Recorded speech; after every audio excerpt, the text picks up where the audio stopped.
मौसम में हल्की ठंडक थी, लेकिन सौम्या के अंदर अजीब सी गर्मी महसूस हो रही थी। खिड़की के शीशे पर बारिश की बूंदें गिर रही थी और ठंडी हवा कमरे में घुली हुई थी। उसने अपने भीगे बालों को झटका और बेडरूम की ओर बढ़ी।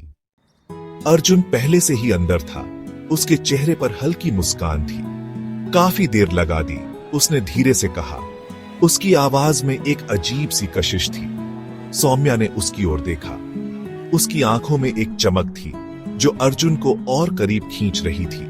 उसने अपनी साड़ी का पल्लू ठीक किया, लेकिन अर्जुन ने धीरे से उसकी कलाई पकड़ ली। छोड़ो ना अर्जुन। सौम्या की आवाज धीमी और हल्की कांप रही थी। क्यों? क्या तुम्हें मेरी बाहों में आने से डर लगता है?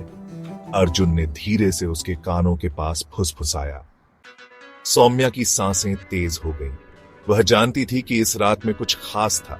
बारिश की वो धीमी आवाज, मोमबत्ती की हल्की रोशनी और अर्जुन की नजरों में खो जाने की चाह।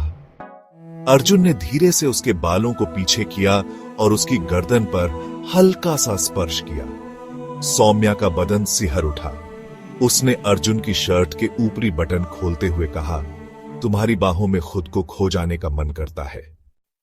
अर्जुन ने हल्की मुस्कान दी, फिर सौम्या को अपनी बाहों में भर लिया।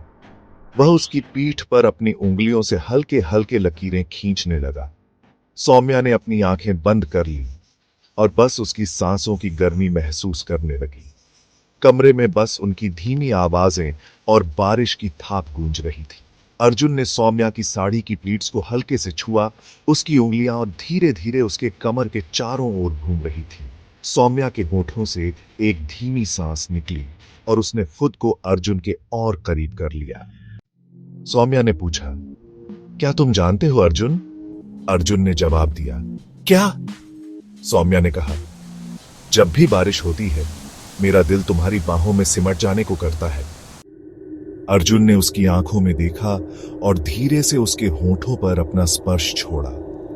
वह चौंक गई, लेकिन फिर खुद को उसकी बाहों में समेट लिया।